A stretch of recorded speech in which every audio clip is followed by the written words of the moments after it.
팟캐스트들의 당나귀 퀴즈 시즌 4.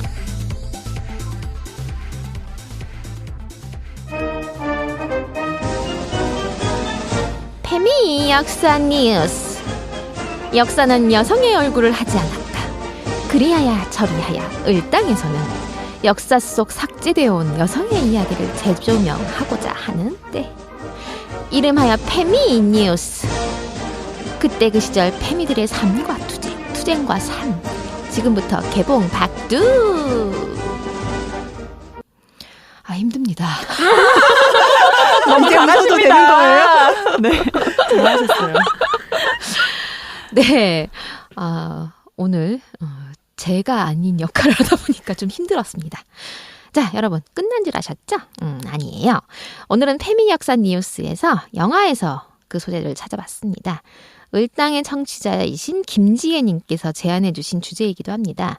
나랑님 뭐지요? 네, 김지혜님께서 영화 1987년에서 지워진 연희들에 대한 이야기를 듣고 싶다고 하셨습니다. 네, 1987년 6월 항쟁을 다룬 영화죠. 31년 전 이야기예요. 그런데 많은 페미니스트들이 이 영화에 대해 지적한 것이 있었어요. 왜 모든 남자들은 실존 인물인데 연희만 가공의 인물이냐. 그리고 6월 항쟁을 이끈 여성들은 왜 모두 삭제되었냐. 이런 분노들이죠. 네, 김지혜님도 이제 같은 마음으로 말씀 주셨을 거라고 저희는 생각을 하는데요. 한국 영화가 이런 습성을 보이는 게 이제 더 이상 새롭지는 않아요. 새롭지는 않은데 다시 한번 분노가 치미는 지점이죠. 그래서 페미 역사 뉴스가 역사를 제대로 한번 파헤쳐 보도록 하겠습니다. 그래서 오늘 초대 손님은 한국여성노동자회 이매입니다. 안녕하세요. 네, 환영해 주셔서 감사합니다. 네, 아이고 문 한편에서 노동편으로 건너오시니까 어떠세요? 웃음을 참기가 페미 역사 뉴스. 이거 잘하시네요. 네. 제 연기 픽업되나? 픽업하도록 하겠습니다. 네, 즐겁습니다. 예. 네. 자, 오늘 이매를 모신 이유는 이매 역시 6월 항쟁과 그다음에 이어진 87년 노동자 대투쟁의 주역이기 때문입니다. 그때 그 시절 어디서 뭘 하고 계셨을까요? 네, 이게 한 30년 전 이야기인데요. 30주년이었죠. 네. 6월 항쟁 때 저는 부평 사공단의 공장 노동자였습니다. 저는 86년도에 공장에 취업했고 이름하여 위장 취업자로 네, 대학 학력을 위조한 거죠. 예, 그걸 이제 고졸 학력으로 그렇게 해서 취업을 했었고요. 근데 이제 그때 6월 항쟁 때는 제가 이게 막 기억이 가물가물한 거예요. 그런데 이제 곰곰이 생각을 해봤더니 제가 실직 중이었어요. 네, 그래서 공장에 다니진 않아서 그래서 부평대로에서 거의 매일 투쟁을 했더라고요. 네. 근데 이제 그때 얘기를 조금 드리면 부평역을 한번 와보신 분은 알겠지만 부평은 지하상가가 아주 커요. 아마 국내에서 가장 큰 지하상가라고 할 거예요. 지금도. 그 당시에도 그랬어요? 네. 그때도 이렇게. 30년 전에도요? 네. 그래서 제가 공장에서 있군요. 만들었던 마이마이가 거기에 진열돼서 예, 마이마이. 예, 이거 있죠. 이렇게 쬐그만 카세트. 예. 잠깐만. 이게 워크맨이 있었고 마이마이가 있었습니다. 네, 이게 지금 청취자들은 이해를 못 하실 수 마이마이 있어요. 옷인가? 막 이랬었는데. MP3 같은 거라고 생각하면 되겠다. 카세트 테이프 넣어서 재생하는. 네. 그때 당시에 굉장히 혁명적인 물건이었습니다. 들고 다니는 네. 조그만 손바닥만 테이프 사이즈의 소형 마이마이가 사실 그때 당시 그 시절 학생들에게 로망이었죠. 네. 그래서 제가 만들었던 그 마이마이가 지하상가, 전자상가에 진열되어 있는 걸 보고 내 월급으로는 저걸 못 사는데 예, 노동해소에 이제 이런 거였는데, 예, 그래서 이제 그 부평은 지하상가로 유명하고 부평 시장이 또 매우 규모가 커요. 골목골목도 많고 지금도 지역마다 로데오 거리 이렇듯이 부평의 청년들은 놀 곳이 거기예요. 그냥 거기 다 가면은 이렇게 다 이제 놀 수 있게 그렇게 되어 있었습니다. 근데 생각을 해봤더니 6월 10일 날 60항쟁이 그 부평 시장에서 시작이 되었어요. 근데 이제 그때 한 목사님께서 십자가를 들고 그 부평 시장에서 들고 나오셨어요. 근데 이제 저 같은 이제 정말 이 불의한 정권을 바꾸기를 원하는 사람들은 그 골목골목마다 숨어 있었거든요. 근데 그 부평시장에서 나오면 부평역에서 부평사공단으로 이어지는 바로 부평대로예요. 그래서 1987 보시면 아셨겠지만 백골단과 이 그 폭력적인 경찰이 그 대로에 가면 있기 때문에 이 시장에서 어떻게든지 세를 구성을 해서 나가야지 이게 무너지지 않을 수 있거든요. 근데 처음에 그 목사님이 딱 십자가를 들고 애국가를 동해물가 이러면서 딱 나오는데 처음엔 숫자가 별로 없었어요. 그래서 와 하고 이제 저도 나갔는데 삽시간에 정말 삽시간에 그 부평시장의 큰 길이 메워질 만큼 거의 대우가 8차선. 예, 아니 이제 8차선 나가기 전에 그 시장 골목 안에서 그래서 막 제가 눈물을 철철 흘리면서 뭔가 될 것 같다. 이 60항쟁이 뭔가 될 것 같다라는 막 이 전율과 감격이 찌르르 하면서 그 대우가 그대로 밀고 그 부평대로에 나간 거죠. 예, 그래서 이제 그때 그 감동, 제가 이제 느꼈던 인생에서의 그 감동에 적어도 5손가락 안에 꼽히는 저의 그 역사적인 순간이라고 저는 생각을 합니다. 예, 그래서 이제 막 눈물이 쏟아져가지고 애국가도 끝까지 부르지 못했던 것 같아요. 그리고 이제 그때부터 그 부평에서도 노동자들과 함께 이 독재타도 투쟁이 굉장히 이제 본격화된 60항쟁이 시작이 되었고요. 그리고 저는 이제 그 활동가 자취방에 모여가지고 노동자 총단결로 뭐 독재정권 타도하자 이런 이제 플랜카드를 스프레이로 뭐 이렇게 예, 스프레이로 이제 제작을 하는데 그때는 방이 털린다 그러거든요. 갑자기 경찰이 급습하면 뭐 바로 그냥 구속이에요, 이게. 그래서 이제 정말 몰래 모여가지고 그 플랜카드를 제작을 해야 되는데 플랜카드를 제작한 다음에 이 몸에 다 둘렀어요, 제가. 이렇게 허리에다 칭칭칭칭 감고 이렇게 헐렁한 맨투맨 티 같은 거를 입고 이제 나가가지고 대호가 형성이 되면 그걸 쫙 풀어가지고 플랜카드를 쫙 거의 3.1운동의 느낌. 그때 정말 그렇게 했죠. 3.1운동이랑 뭐 다를 건 없는 것 같아요. 이 독재 정권을 무너뜨리고 말리라, 뭐 이제 이런 결심을 했기 때문에 그렇게 해서 이제 그 6월 항쟁 때 했는데 여기는 부평은 공장 노동자들의 밀집 지역이기 때문에 명동이나 이런 데는 뭐 넥타이 부대라고 한다면 저희는 넥타이 부대 하나도 없고 공장 노동자들이 같이 이제 그때 그렇게 이제 투쟁을 같이 했었고요.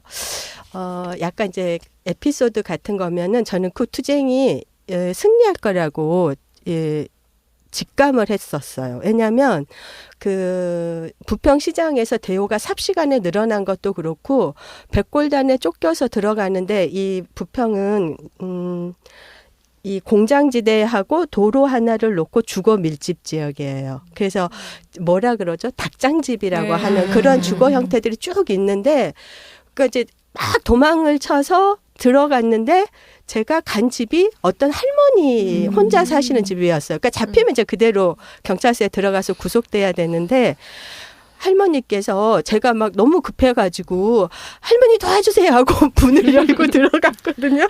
근데 그 할머니께서 신발도 갖고 들어와요. 그래가지고 그러니까 그 마당에 그게 기억이 아직도 남아요. 예, 마당에 있는 게 아니라 신발을 제 손에 들고 그 할머니 방에까지 들어가서 숨어 있다가 나왔거든요. 그러니까 이렇게 숨겨주는 시민이 있다는 거는 이 투쟁은 승리하는 거예요. 근데 그 다음 이제 노태우 정권 퇴진 운동할 때도 아무도 안 해줘가지고. 물론 그때 이제 저는 동인천에서 그때 굉장히 가두 투쟁이 많았었는데 그때는 정말 안 되더라고요. 그래서 거의 뭐 이렇게 철시해버리고 저도 막 백골단한테 막 무릎 가격당하고 질질 끌려다니고 그랬는데, 그때는 이제 이건 안 된다. 이 노태우 정권은 퇴진 못 시키겠구나 했는데 이때 87년 6월 항쟁 때는 정말 많은 그 주거 밀집 지역, 그 닭장집 같은 데에서도 저희 시위대를 다 숨겨줬거든요. 그래서 이 투쟁은 승리하겠구나라는 그런 느낌, 애감 이제 이런 게 있었습니다. 그리고 이제 또 87년 노동자 대투쟁 뭐 이런 거가 있어서 그때 얘기도 좀 해드릴까요? 네네. 말씀 안 하시면 여쭤보려고 했어요. 이제 거기 지금은 다 아파트 단지로 변모했어요. 그때는 이렇게 다 큰 공장 지역이었는데 부평이 많이 이제 이 공장들이 없어지고 거기가 다 아파트들이 들어섰는데 그때는 굉장히 공장이 많았잖아요. 그래서 아침에 자고 일어나면 여기저기서 파업과 구호가 막 울려 퍼지는 거예요. 그리고 이제 그때는 파업을 하면 퇴근을 하는 것이 아니라 공장을 점거하죠. 날을 새잖아요. 그럼 이제 밤이 되면 풍물 소리, 구호 소리, 막 이런 소리가 그 공단 안에 막 울려 퍼지는 거예요. 그럼 이제 저희랑 뭐 이제 그 같이 활동했던 노동자들이랑 거기를 이제 돌아다니는 거죠. 그럼 뭐 파업 승리해라, 이겨라, 막 이제 이런 거를 하면서 그 동네를 같이 돌아다녔던 이제 그런 기억이 나고요. 그러니까 상당히 그 87년 7, 8월, 6월 항쟁 끝나고 7, 8월 항쟁 때 정말 이렇게 자고 나면 뭐 노동조합 하나 생긴다는 것처럼 부평 사공단에서도 그렇게 파업 투쟁의 열기가 매우 뜨거웠습니다. 그리고 이제 저는 그때 그럼 또 뭐 했나 생각해 봤는데 이게 지금 제가 87년인지 88년인지 약간 이제 헷갈리는데 제가 이렇게 그 여성 노동자 사업장의 소모임을 하나 하고 있었어요. 혜태전자라고 문 닫았는데 500명 정도가 일하는 곳이었는데 거기 그 대의원들을 제가 조직해가지고 이렇게 소모임을 하고 있었어요. 근데 그러니까 이제 그 소모임에 있는 여성 노동자들 나이가 18세에서 24세 정도까지예요. 18세는 산업체 학교 다니는 학생들. 낮에는 일하고 밤에는 학교 가는 이제 그런 학생들하고 약간 이제 20서너 정도 되는 그런 친구들이 10명 넘게 제가 이제 그 모임을 진행을 하고 있었는데 거기가 이제 어용 노동조합인 거예요. 그래서 임금 인상을 타결을 해버린 거야. 이 대의원들의 승인이 없이. 그래서 이제 그날 밤에 모여서 대책회의를 하는데 그렇게 힘든 밤은 그것도 참 몇 손가락 안에 꼽힐 것 같아요. 그러니까 어용 노조가 결정한 임금 인상 투쟁을 뒤집자라고 결정하고 홍보물을 쓰는 순간 애들은 다 해고될 거고 엄청난 폭력에 시달릴 거고 사실 그 친구들 중에 한 명은 오빠한테 두들겨 맞고 네가 빨갱이냐 왜 자꾸 이런 짓 하느냐 그래서 그런 친구들도 있었는데 이걸 결정을 하면 승리하기는 어렵거든요. 노동조합의 이 어용 집행부가 막강한 전두환 정권 이하에서 이거를 이기기는 어려운데 그 결정을 해야 했던 밤이 저한테는 매우 힘들었고, 근데 이제 이래도 이러이러한 일이 자명한데도 그 파업을 그 노동조합의 반기를 들고 할 거냐라고 질문을 했더니 하겠다는 거예요. 저는 안 하겠다고 했으면 너무 좋겠는데 메이드인 당연하면 여기 또 한번 역사를 쓰고 있습니다. 네네. 안 하겠다고 하고 저는 이 정도에서 이 역량을 지켜서 그다음 내년에 또 임금 인상하니까 했으면 좋겠는데 하겠다는 거예요. 그래서 왜 하겠다고 하니 그랬더니 자기들이 그동안 조직하면서 조합원들한테 한 말이 있다는 거예요. 근데 그것을 지키기 위해 대의원들이 그렇게 제가 얘기하는 눈물 거예요. 나려 그래요. 그걸 지키기 위해서 자기들이 할 수밖에 없다는 거예요. 그래서 내가 당장 안 지켜도 된다. 두고 하면 된다. 안 돼요, 안 돼. All or nothing. 그런 마음이 막 저는 너무 고통받을 거니까 그랬는데 어쨌든 그렇게 결정을 했어요. 그래서 이제 뭐 유인물 쓰고 하니까 새벽 2, 3시가 됐고 그 다음날 아침에 이제 그럼 바로 유인물 뿌리고 우리 파업하자고 이 친구들이 선동할 건데 그 결정을 하고 이제 그런 준비를 끝내고 혼자 집으로 그 여러 명이 모여있던 방에서 저도 이제 닭장집에서 살고 있으니까 거기까지 걸어오는데 달빛이 너무 밝은 거예요. 근데 그 길이 너무 힘들었어요. 그래서 지금도 저는 어떤 그 사람의 삶에 미치는 결정을 해야 된다고 할 때 그런 장면이 저한테는 약간 트라우마 같은 것 같아요.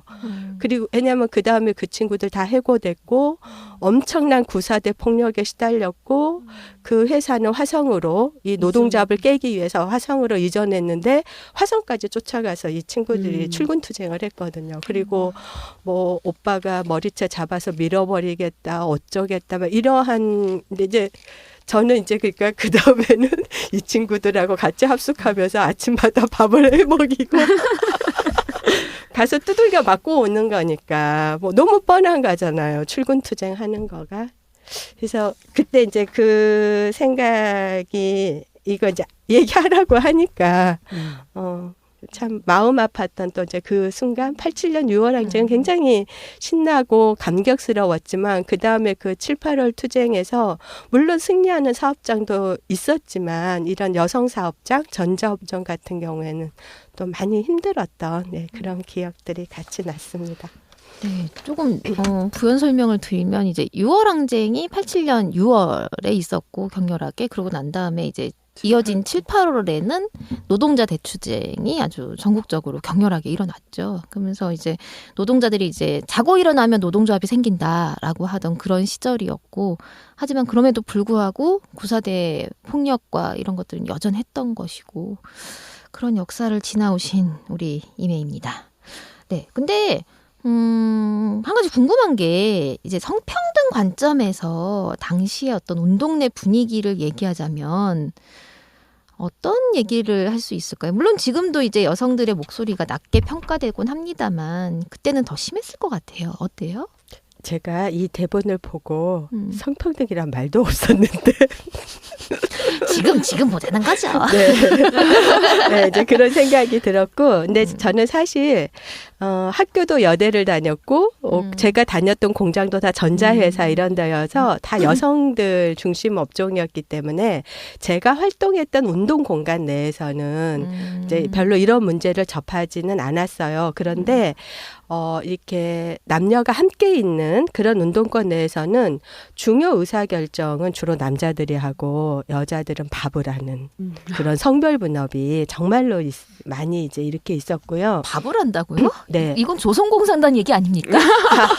근데 왜냐면 저 같은 경우에도 공장 들어가기 전에 6개월에 합숙을 했어요. 그러니까 준비를 그때는 이전티라 그래서 이전 공장으로 이전하는. 예. 근데 이제 그게 그 직장을 갖는 것이 아니라 내가 노동자로 살겠다라고 하는 존재 이전이란 말을 했었거든요. 그러니까 학교를 다녔으니까 어쨌든 저는 지식인 쪽이라면은 지식인이 아니라 노동자로 살겠다라는 자신의 존재를, 이거는 막스가 말한 존재가 의식을 결정한다가 저희 하나의 또 이 뭐죠? 이런 걸 뭐라 그러죠? 모토?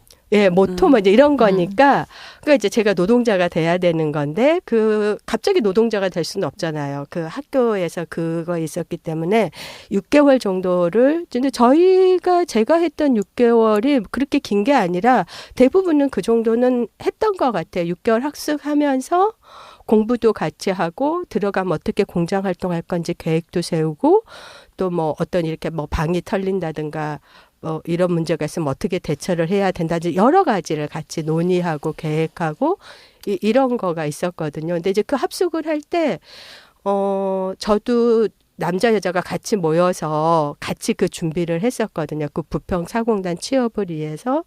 근데 이제 제가 속했던 곳은 안 그러는데 다른 조직 같은 경우에는 그럼 이제 뭐 밥을 먹는데 주로 밥은 여자가 한다던가 당번이 있어서 돌아가면서 하지 않고요. 이런 게 너무 당연하고 중요 의사결정을 하는 어떤 회의 구조에서는 주로 남자들이 거기서 발언권을 세게 갖고 이제 이런 거였고요.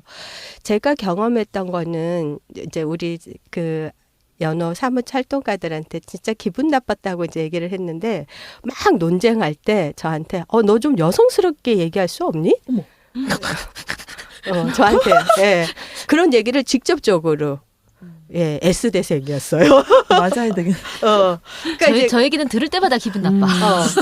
그 제가 너무 뭐야? 한 번도 저는 제가 그런 인식이 없다가 다 똑같이 이 민주화와 사람다운 삶을 위해서 자기를 헌신하겠다고 모여있는 이 조직에서 너 뭐라는 거니? 이런 욱 받쳤던 정말 근데 저한테는 그게 놀랍고 생경하고 이런 아직까지도 인식을 내리에 이런 인식을 갖고 활동을 하나 뭐 이런 생각들을 했었던 그런 일이 있었습니다. 네. 저 궁금한 거 하나 여쭤봐도 돼요? 그 왜 87 노동자 대투쟁이라고 하면 중공업 남성 노동자들을 중심으로 한 어떤 그 노동운동의 한 획으로 노동자 계급이 이제 한국 그 민주주의뿐만이 아니라 역사에 부상한 이라고 보통 이렇게 얘기가 되어지는데 아까 이제 그 이매님께서 말씀하시기에도 그 당시 인천 안에 그 마이마이 같은 혹은 혜태전자 같은 그런 것들을 만드는 여성 제조업 노동자들이 있었고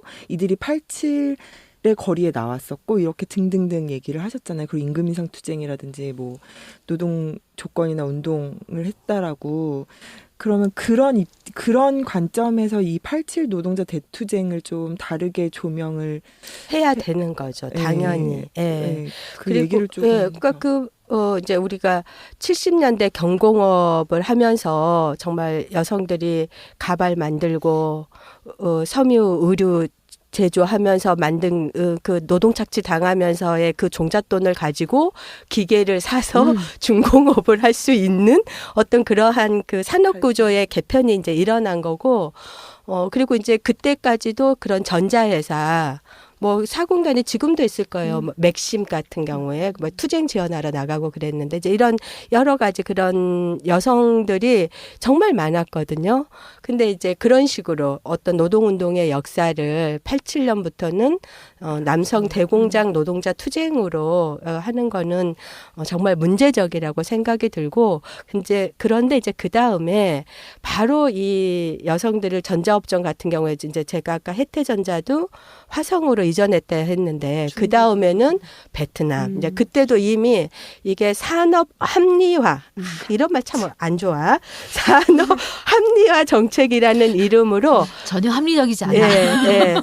그 이제 막 임금 인상 욕구가 올라오니까 아무리 여성 노동자라도 그런 저임금 정책을 계속 쓸 수는 없잖아요. 저만 해도 공장 다닐 때 아침 8시부터 저녁 8시 반까지 했어요. 이게 거의 기본이에요. 12시간 노동이에요. 그리고 일이 좀 이렇게 많이 들어오면은 11시 정도까지 잔업하고 뭐 철야도 있었고 이랬거든요. 근데 더 이상 이제 그렇게 하기 어렵잖아요. 노동조합이 결성되고 이러면 그런 잔업이나 이런 것들을 바로 이렇게 지시할 수가 없고 그러니까 그 산업 합리화 정책에 의거해서 여성 사업장들이 대거 이제 그런 해외 이전을 하게 되고 휴폐업되고 도산되고 이런 거가 이제 80년대 후반에 생산직 여성 노동자의 그 변화된 상황이거든요. 그래서 이제 여성 노동자를 비롯해서 실업급여 달라라는 투쟁이 시작되게 됐던 거였는데 그 배경이 근데 이제 어쨌거나 그런 87년의 그런 투쟁을 그렇게만 얘기한다라고 하는 것은 정말 지금 뱀이 역사 뉴스에서 여성의 역사가 삭제되고 있다라고 하는 것과 맥락이 통하는 거죠. 그런데 실제로 87 거리에 나가보면 여성 많았죠. 그리고 저 같은 활동가들도 굉장히 많았어요. 그 6월 항쟁 당시 1987 영화에서도 나오지만 박종철 사건으로 촉발되었다라고 하잖아요. 그런데 이제 그 전해에 부천에서 성고문 사건으로 사회가 굉장히 들끓고 있었죠. 네, 맞아요. 근데 이제 저는 6월 항쟁이 박종철 사건으로 촉발은 아닌 것 같고요. 임계치를 넘었다고 판단해요. 그러니까 더 이상 이 정권을 두고 볼 수 없다. 용납할 수 없다. 우리가 마치 박근혜 너를 더 이상 용납할 수가 없다라는 그 어떤 임계치, 그러니까 백도를 넘은 거죠. 이 정권은 더 이상 안 돼라고 하는 거지. 박종철 사건이 전 촉발이라고 생각되지 않고 촉발은 이제 강조 항쟁이었죠. 이 정권의 부도덕성이 이제 얼마나 정말 말이 안 되죠. 국민을 향해서 총질을 했으니까 그런 거고. 그래서 그 임계치를 넘기게 된 하나의 사건 중에 하나가 그 송고문 사건이었던 거죠. 이 독재 정권이 자기 정권의 비호를 위해서는 정말 여성을 성적으로 이렇게 고문하고 탄압할 수 있다라고 하는 거가 사람들이 생각하기에 이러한 정권은 더 이상 안 되겠다. 이 정권은 용납할 수 없다. 이러한 것을 만들어가는 이제 그런 거였다고 생각이 들고요. 근데 이제 하나 좀 짚고 싶은 건 이런 거예요. 성고문 사건에서 국가 권력에 대한 분노는 있는데 가정폭력에 대한 분노는 없는 거예요. 그 인식의 간극이 있는 거죠. 그러니까 성폭력에 대한 가정폭력. 그러니까 그런 성고문 사건에 대해서 그것을 자행한 국가 권력에 대한 독재 정권에 대한 분노는 있는데 우리 집에서 가정 내에서 이루어지는 똑같은 종류의 뭐 폭력이든 어떻든 뭐 아내 폭력이든 어떻든 그러면은 이게 균형이 있다면은 이 폭력에 분노하면 이 폭력에 대해서도 분노해야 되는데 이거는 정말 그때 이제 인식에서 이건 사소한 거고 국가 권력에 대한 분노는 굉장히 강한 그런 그 인식의 지체 현상 그게 이제 이번에 미투 운동으로 나오는 거잖아요.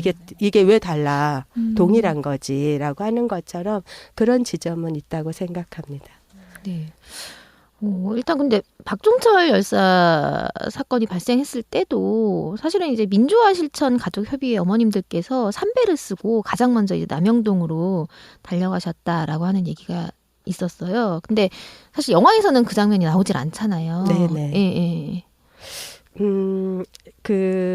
저는 사실 그때는 아마 공장을 다녔던 것 같아요. 근데 그때는 한겨레 신문도 없고요.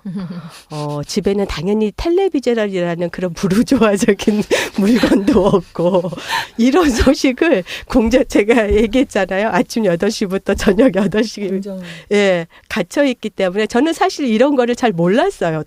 그 공장 나오고 난 다음에 잠시 이렇게 이제 실직 상태에 있을 때 하고 이제 알았던 건데 그래서 근데 이제 그 민주화 실천 가족협의회 어머님이라고 했을 때 우리가 전태일 열사의 어머님인 이소선 어머님도 어떤 처음에는 모성으로 투쟁을 시작했지만 투쟁의 주체인 거잖아요. 그냥 이제 아들에 대한 것만이 아니라 스스로가 이제 노동운동을 하신 것처럼 민주화 실천 가족협의회 같은 경우에도 처음에는 그런 모성으로 아들이 막 분신하고 감옥 가고 행방불명되고 이런 거에 대한 안타까운 모성으로 시작했다 하더라도 한국의 그 민주화 투쟁에서 이 민주화 실천 가족협의회는 그러한 측면이 아니라 정말 운동의 주체로서 지금도 이제 이한열 열사 어머님이 항상 말씀하시듯이 정말 그 어려운 시기를 이렇게 끌고 갔던 운동의 굉장한 한 축을 형성했던 그런 투쟁이라고 생각이 들고요. 노동자 대투쟁 때도 저도 이제 가족투쟁 협의회도 했거든요. 너무 잘 알고 있어요. 그러니까 이메는 너무 바빴던 거예요. 내 투쟁도 해야 되는데 내 남편 가족 투쟁도 해야 되고 애도 키워야 되고. 제 인생도 책 10권은 됩니다. 그런데 그래서 이제 그런 가족 투쟁 같은 거 할 때도 그냥 이렇게 보조적인 것이 아니라 이게 노동자 가족으로서 어떤 투쟁의 주체로서 우리가 해야 된다. 이런 것들이 그때는 같이 있었던 것 같아요. 네. 오늘 이야기를 이렇게 살짝 정리를 해보면 모든 장면에 여성들은 있었습니다. 근데 그 모든 장면에서 여성들을 싸그리 삭제를 해버리고 가공의 연희만 남겨놓은 것이 1987이 아닌가라고 하는 생각이 좀 듭니다.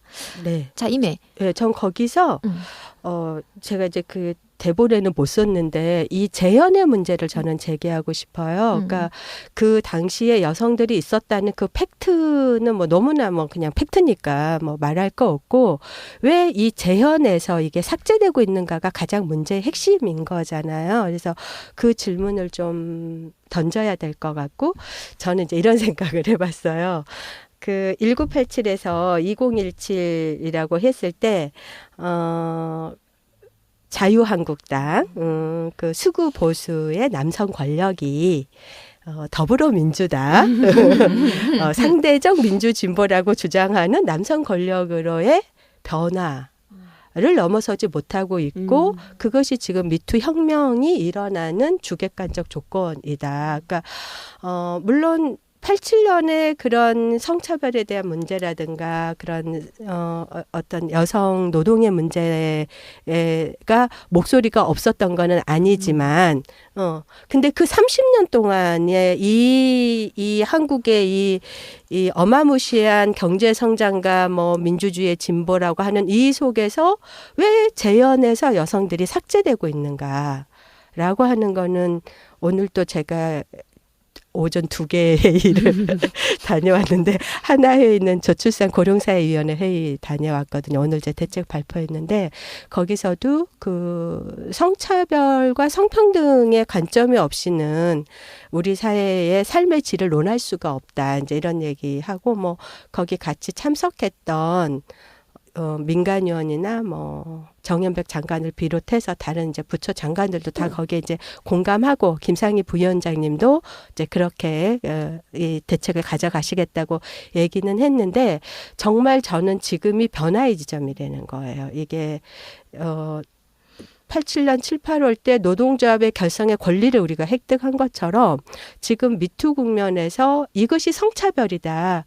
폭력은 차별에서 오는 거다. 폭력하면 보호해야 되는 거잖아요. 보호가 아니라 우리는 평등을 요구한다라고 하는 이거를 굉장히 거세게 밀고 나가야 되는 그런 국면에 있다라고 하는 것을 좀 말씀드리고 싶고 여기서 이걸 바꿔내지 않으면 계속 이 재연의 역사에서 우리는 또 이렇게 어디 언저리에 처박히게 된다. 예, 그런 얘기를 좀 하고 싶다라는 생각이 들었습니다. 예. 네. 오늘 제가 짧게 초대를 하려고 했는데 네. 굉장히 오랜 시간 좋은 말씀 많이 다음에는 한 주셨습니다. 2시간 불러주세요. 네네네. 네, 다음번엔 좀 길게 한번 모셔보도록 하겠습니다. 네. 오늘 페미니스트 뉴스 여기서 마치겠고요. 김지혜님 좋은 제안 주셔서 감사드리는데 연락처가 없어서 저희가 선물을 드릴 수가 없어요. 그래서 이 방송 들으시게 되면은 저희에게 반드시 연락처를 좀 하나 남겨주시면 감사하겠습니다. 네, 오늘 을들의 당나귀기 노동편 여기서 마치도록 하겠습니다. 다음 시간에 만나요. 제발. 팟캐스트 을들의 당나귀 귀 시즌4는 2018 서울특별시 성평등기금 후원 사업으로 한국여성노동자회에서 제작합니다.